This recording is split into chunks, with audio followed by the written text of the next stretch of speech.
It was when my sister started shouting. That was when the driver realized that someone came down from his vehicle. It was so provoked. It was disgusted. Welcome to Story of My Life, Episode 1. Ta-da! So this is the beginning of my storytelling journey. I want to start when I got admission. In 2016, I got admission into UNN, and then I had F9 in March. In fact, the cyber cafe guy was like, "Did you know attend classes at all?" I don't know. The math's not a great enter. Guys, F9. So my dad was like, "UNN already gave you admission. At least go to the school and tell them how far. This is what I got. But in NECO, I got a pass." So I went to UNN with my eldest sister. The environment was new. We didn't know anybody. We were just doing things on our own discretion. One day around 6 p.m. Okay, we finally got an accommodation to stay throughout, like church people like that. They gave us the room of a sister. She volunteered and she was traveling, so we just used a room. And then around 6 p.m. one evening, my sister said she wants to eat vegetable soup. She's craving vegetable soup. I said, "This is 6 p.m. and we don't know anybody. We don't know this place." So we took UNN short too. It was like a bus. And then we went to a place called Ojojo Market. This was happening far back as 2016. We went to the market. Vegetables were so cheap, and my sister was like, "Vegetable is so cheap." You're like, if you see 15 naira vegetable, it was so cheap. And we're excited. We bought a lot. We bought fish. It was now time for us to go in. We entered UNN short, but this one was in a bus form. And then there were some other passengers in this short too. So they dropped. We now got to a point. It was just I and my sister that was left. The route this guy was taking, the shuttle driver, was completely different from the route we came with. For those who have gone to UNN, I think he was going through Odenibo, right? That hilltop side, that was the route he was taking. And while we were leaving, we went through Total. So we were confused. My elder sister now said, "Patient, it seems he wants to use us for ritual. Why is he following here? Why are there bushes all around?" I was just like, "Fear not. No weapon shall by any means hurt us. We are covered by the blood of Jesus." And she said, "No, this man wants to use us for ritual." So when we got to a place that was quite lonely, the man was now running, like he increased the gear. He increased the space. My sister was not like, "I think he's getting closer to the place he will use us for ritual." So now patience. Once I said go, you jump out of the car. So me too now, I'm superhero. When she said go, I just jumped out from a fast moving 18-seater bus. Ha! That should have been the end of my life.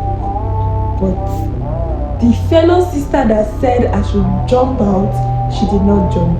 Guys, she was inside and the bus driver did not realize what was going on. Out of shock, suddenly she now started shouting. Then I landed on the road. It was raining small. The car I even jumped out from would have crushed my legs. I just rolled from the car. I was almost handicapped. I was weak. I had broken my bones, like injuries everywhere. She was there inside the car shouting, "Stop! Help! My sister, help!" That was when the driver even realized that somebody jumped out of his car. That's a very terrible thing, guys. No matter the situation you find yourself, no matter if you are being kidnapped, don't jump out from a moving vehicle, guys. Don't jump out from a moving vehicle. At most, ask God for forgiveness. Say your last prayer. Be sure that you have made your way right with God. And then trust God for a miracle. But jumping out from a moving vehicle is never an option. At that point, you can start reaching out to people if you feel you're in a very tight situation. But never you jump from a moving vehicle. My sister did not jump, but she kept shouting. So the driver got alarmed and then he stopped. When he realized what was happening, he was very angry and he was very, very disgusted. So guys, it was when my sister started shouting, that was when the driver realized that someone came down from his vehicle. It was so provoked, it was disgusted. My sister told him to stop. He stopped. They came to pick me up from the road like a sacrifice. I had bruises all around. I was literally, oh God, I was in an helpless state. They carried me into the bus like a bunch of banana. When we got to our destination, I was sleeping. It was all bad. In fact, that vegetable soup we planned to cook that night, I could not eat it. Do you understand? It was a terrible experience. So what am I saying?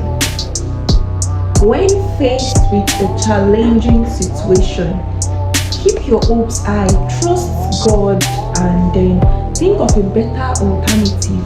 Don't be in a hurry to harm yourself. In fact, the driver never had the intention of hurting us, but because of fear, I placed myself in a situation where I would have just died of nothing because I was afraid. This is a terrible place to be in. So that was what happened, and God saved my life, honestly. When I remember the foolish thing I did, it was really foolish. Not everybody would have survived, but God saved me. Never knew what you said. The driver was provoked. It was like, even if we sell our body parts, we will not give him up 100k. He said a lot of terrible things to us, and I don't blame him because we behaved very, very foolishly. So guys, always keep your cool. No matter where you find yourself, always get yourself together. Like, keep yourself together and trust God to always come true for you. Thank you, and I'll see you in my next story time. Love you guys, and bye.